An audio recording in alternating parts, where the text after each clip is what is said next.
ಘಟಾನುಘಟಿಗಳಿಗೆ ಸೋಲುಣಿಸಲು BJP ಎಲ್ಲಾ ರೀತಿ ಸಿದ್ಧತೆ ಮಾಡಿಕೊಳ್ತಾ ಇದೆ. ಖರ್ಗೆ ಜೊತೆ ವೀರಪ್ಪ ಮೊಯ್ಲಿಯನ್ನ ಸೋಲಿಸಲು ಈಗ ವೇದಿಕೆ ಸಿದ್ಧತೆ ಆಗಿದೆ. ಸಂಬಂಧಪಟ್ಟಂತೆ ಬ್ರೇಕಿಂಗ್ ನ್ಯೂಸ್ ಬರ್ತಿದೆ.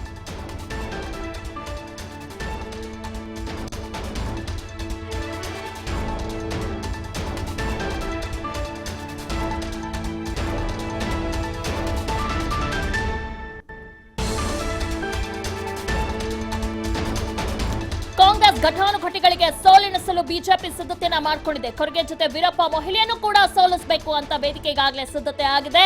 ಚಿಕ್ಕಬಳ್ಳಾಪುರದಲ್ಲಿ ಗೆಲುವು ಸಾಧಿಸಲು ಬಿಎನ್ ಬಚ್ಚೇಗೌಡ ಭರ್ಜರಿ ತಯಾರಿಯನ್ನ ಮಾಡಿಕೊಳ್ತಾ ಇದ್ದಾರೆ. ಲೋಕಸಭಾ ಚುನಾವಣೆಗೆ ಕಳೆದ ಬಾರಿ ಚಿಕ್ಕಬಳ್ಳಾಪುರದಲ್ಲಿ ತ್ರಿಕೋಣ ಸ್ಪರ್ಧೆ ಇತ್ತು. ಬಿಜೆಪಿಯಿಂದ ಬಚ್ಚೇಗೌಡ, ಕಾಂಗ್ರೆಸ್ನಿಂದ ಮೊಯ್ಲಿ, ಜೆಡಿಎಸ್ನಿಂದ ಎಚ್.ಡಿ. ಕುಮಾರಸ್ವಾಮಿ ಸ್ಪರ್ಧೆ ಮಾಡಿದ್ರು. ಹೀಗಾಗಿ ಆದ್ರೆ ಚಿಕ್ಕಬಳ್ಳಾಪುರದಲ್ಲಿ ಈ ಬಾರಿ ತ್ರಿಕೋಣ ಸ್ಪರ್ಧೆ ಇಲ್ಲ. ಹೀಗಾಗಿ ದೇವೇಗೌಡರಿಗೆ ಮತ್ತು ಕುಮಾರಸ್ವಾಮಿಗೆ ಬಚ್ಚೇಗೌಡ ತಲೆನೋವಾಗಿದ್ದಾರೆ. ಹೀಗಾಗಿ ಕಳೆದ ಬಾರಿ ಬಚ್ಚೇಗೌಡ ಸೋಲನ್ನು ಕೂಡ ಒಪ್ಪಿದ್ರು ಕುಮಾರಸ್ವಾಮಿ. ಹೀಗಾಗಿ ಈ ಬಾರಿ ತ್ರಿಕೋಣ ಸ್ಪರ್ಧೆ ಇಲ್ಲ. ಎಲ್ಲವೂ ಒಂದ್ ಕಡೆ ಬಚ್ಚೇಗೌಡರಿಗೆ ಈ ಬಾರಿ ಲೋಕಸಭಾ ಚುನಾವಣೆಗೆ ನಾನು ಗೆದ್ದೇ ಗೆಲ್ತೀನಿ ಅನ್ನೋ ಕಾನ್ಫಿಡೆನ್ಸ್ ಕೂಡ ಇದೆ. ಅಷ್ಟೇ ಅಲ್ಲ, ಈಗಾಗಲೇ ಖರ್ಗೆ ಜೊತೆ ವೀರಪ್ಪ ಮೊಯ್ಲಿಯನ್ನು ಕೂಡ ಸೋಲಿಸಲು ಈಗ ವೇದಿಕೆಯನ್ನ ಸಿದ್ಧತೆ ಆಗಿದೆ. ಚಿಕ್ಕಬಳ್ಳಾಪುರದಲ್ಲಿ ಗೆಲುವು ಸಾಧಿಸಲು ಬಿಎನ್ ಬಚ್ಚೇಗೌಡ ಭರ್ಜರಿ ತಯಾರಿಯನ್ನ ಮಾಡಿಕೊಂಡಿದ್ದಾರೆ ಈ ಬಾರಿ ಲೋಕಸಭಾ ಚುನಾವಣೆಗೆ.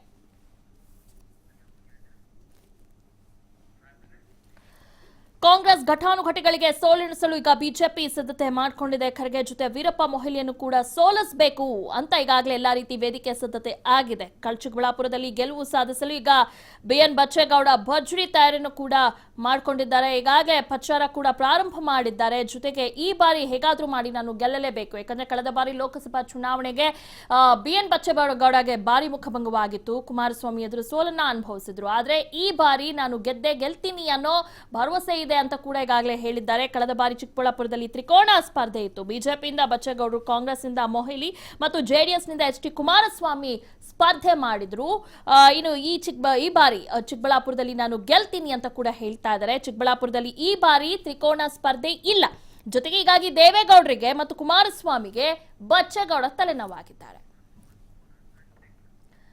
ಈ ಬಗ್ಗೆ ಹೆಚ್ಚಿನ ಮಾಹಿತಿಯನ್ನ ನೀಡ್ತಾರೆ ನಮ್ಮ ಪೊಲಿಟಿಕಲ್ ರಿಪೋರ್ಟರ್ ಪವನ್. ಈ ಬಾರಿ ಖರ್ಗೆ ಜೊತೆ ವೀರಪ್ಪ ಮೊಯ್ಲಿನೂ ಕೂಡ ಸೋಲಿಸಬೇಕು ಅಂತ ಬಚ್ಚೇಗೌಡರು ಈಗಾಗಲೇ ತಯಾರನ್ನ ಮಾಡ್ಕೊಳ್ತಾ ಇದ್ದಾರೆ. ಸೊ ಈಗ ಚಿಕ್ಕಬಳ್ಳಾಪುರದಲ್ಲಿ ಲೋಕಸಭಾ ಚುನಾವಣೆಗೆ ಯಾವ ರೀತಿ ತಯಾರಿ ನಡೀತಾ ಇದೆ, ಜೊತೆಗೆ ವೇದಿಕೆ ಕೂಡ ಸಿದ್ಧ ಆಗಿದೆ ಮೊಯ್ಲಿನ ಸೋಲಿಸೋದಕ್ಕೆ. ಏನ್ ತಂತ್ರವನ್ನ ಎಣಿದಿದ್ದಾರಂತೆ ಬಿಜೆಪಿ? ಇವೇ ಒಂದ್ ಕಡೆ ಕಲಬುರಗಿಯಲ್ಲಿ ಲೋಕಸಭೆಯಲ್ಲಿ ಮೋದಿ ಅವರ ವಿರುದ್ಧ ಏನು ಮಾತನಾಡ್ತಿದಾರಲ್ಲ ಖರ್ಗೆ ಅವರನ್ನ, ಸೊ ಮಲ್ಲಿಕಾರ್ಜುನ್ ಖರ್ಗೆ ಅವರನ್ನ ಈ ಬಾರಿ ಸೋಲಿಸಲೇಬೇಕು ಅನ್ನೋ ನಿಟ್ಟಿನಲ್ಲಿ ಕಲಬುರಗಿಯಲ್ಲಿ ವೇದಿಕೆಯನ್ನ ಸಿದ್ಧ ಮಾಡಲಾಗ್ತಾ ಇದೆ. ಈ ಕಡೆ ಚಿಕ್ಕಬಳ್ಳಾಪುರದಲ್ಲಿ ವೀರಪ್ಪ ಮೊಯ್ಲಿ ಅವರನ್ನ ಸೋಲಿಸಬೇಕು ಅನ್ನೋ ನಿಟ್ಟಿನಲ್ಲಿ ತಯಾರಿಗಳು ಆರಂಭ ಆಗಿದೆ. ಒಂದ್ ಕಡೆ ಕಳೆದ ಬಾರಿ ಕೆಲವು ಮತಗಳ ಅಂತರದಿಂದ ಸೋತಿದ್ದಂತ, ಕಡಿಮೆ ಅಂತರದಿಂದ ಸೋತಿದ್ದಂತಹ ಬಿಎನ್ ಬಚ್ಚೇಗೌಡ ಅವರು ಈ ಬಾರಿನೂ ಕೂಡ ಬಿಜೆಪಿ ಕ್ಯಾಂಡಿಡೇಟ್ ಆಗೋರಿದ್ದಾರೆ. ಸೊ ಅವ್ರನ್ನ ಮುಂದಿಟ್ಟುಕೊಂಡು ಬಿಜೆಪಿ ರಣತಂತ್ರವನ್ನ ಹೆಣಿತಾ ಇದೆ. ಒಂದ್ ಕಡೆ ಇದೆಲ್ಲವೂ ಕೂಡ ಕುಮಾರಸ್ವಾಮಿ ಅವರಿಗೆ ಟೆನ್ಷನ್ ಆಗಿದೆ. ಯಾಕಂದ್ರೆ ಕಳೆದ ಬಾರಿ ತ್ರಿಕೋನ ಸ್ಪರ್ಧೆ ಇತ್ತು. ಮೊಯ್ಲಿ ಅವರ ಜೊತೆ ಒಳ ಒಪ್ಪಂದ ಮಾಡಿಕೊಂಡಂತ ಜೆಡಿಎಸ್ ಏನ್ ಮಾಡಿತ್ತು, ತಮ್ಮ ರಾಜಕೀಯ ಶತ್ರು ಆದಂತ ಬಚ್ಚೇಗೌಡರನ್ನ ಸೋಲಿಸ್ಲಿಕ್ಕೆ ಸ್ವತಃ ಕುಮಾರಸ್ವಾಮಿ ಅವರೇ ಕಣಕ್ಕಿಳಿದಿದ್ರು. ಅಲ್ಲಿ ಒಕ್ಕಲಿಗರ ಮತಗಳು ಕುಮಾರಸ್ವಾಮಿ ಅವರ ಕಡೆ ವಾಲದ ಕಾರಣದಿಂದಾಗಿ ಬಚ್ಚೇಗೌಡರು ಅಲ್ಲಿ ಸೋಲ್ಬೇಕಾಗಿತ್ತು. ಆದ್ರೆ ಈ ಬಾರಿ ತ್ರಿಕೋನ ಸ್ಪರ್ಧೆ ಇಲ್ಲ ಅಲ್ಲಿ. ಹೀಗಾಗಿ ಅಲ್ಲಿ ಯಾವ ರೀತಿ ಗೆಲ್ಬೇಕು ಅಂತ ನಿಟ್ಟಿನಲ್ಲಿ ರಣತಂತ್ರಗಳನ್ನ ಬಿಜೆಪಿ ಹೆಣಿತಾ ಇದೆ.